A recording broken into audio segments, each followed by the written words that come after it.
For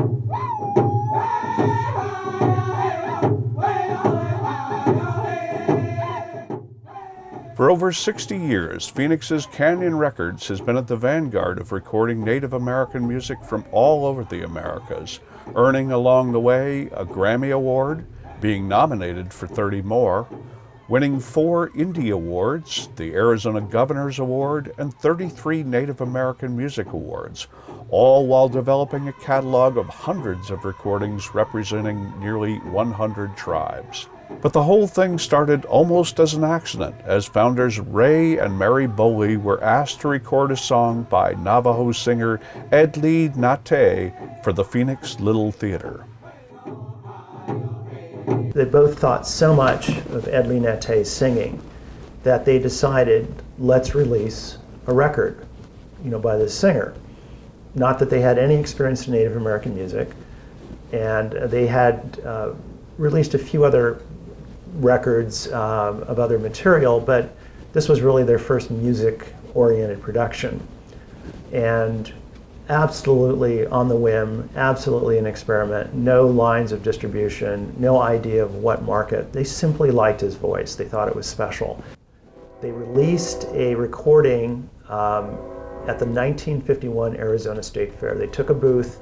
They were selling one title, which is a bit inconceivable when you think about it. A lot of Native Americans would go to the state fair, especially back in the 50s, and they started seeing this music, and it was a revelation to them that anybody would want to release an Indian singer on LP, and it was a tremendous commercial validation. And then what happened was a Hopi vendor nearby said, well, why don't you do some Hopi music? And at that point, the chord struck with them that they thought, okay, we'll begin to collect Native American music.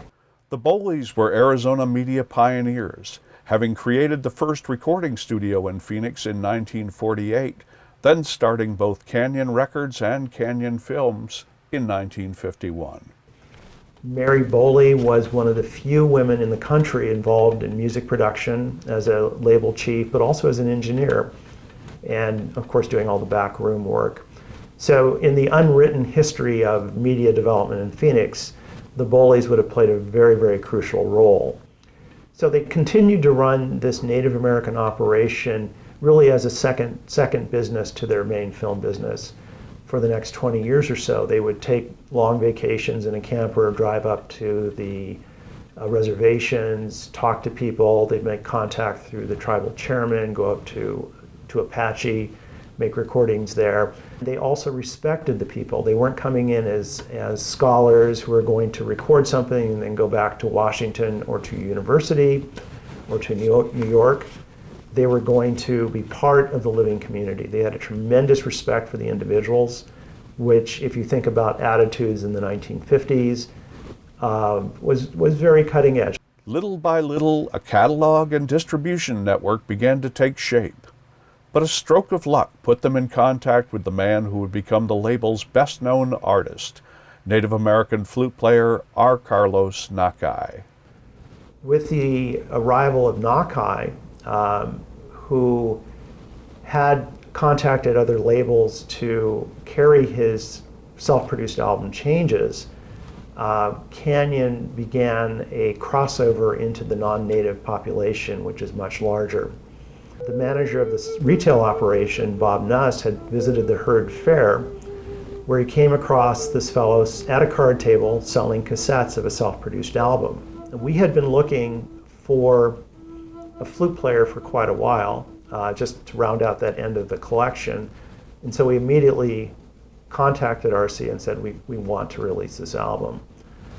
When we released it, one of the strange things we discovered that instead of sales spiking initially, then falling off the way sales normally did with an album, they continued to grow quarter after quarter. And we got reports of people playing it in their shops, and then we got reports of people ordering 100 copies at a time, which in this day and age would be large, but back then was unbelievable. It would just sell itself. We also began to discover that the New Age market, the so-called New Age market, was very interested in this very soothing flute sound. The Canyon Records of today is a far cry from Ray and Mary Bullies' early operation. Its new headquarters houses not just the office, but a recording studio, design staff, and a warehouse to ship its 400-plus titles around the world. But the ideals by which the Bullies started Canyon Records remain the label's guiding principles as it moves into the future. We have a connection that lasts not just one album, but lasts for years, and we hope they last for years. And it's fortunate that it's worked out that way, that we've been, in a way, as Nakai would put it, we've been assimilated back into the Native American community, even though, in a way, we're not Native American in a genetic sense. We certainly are part of that community because of our respect and fairness in dealing with the artist. Hey,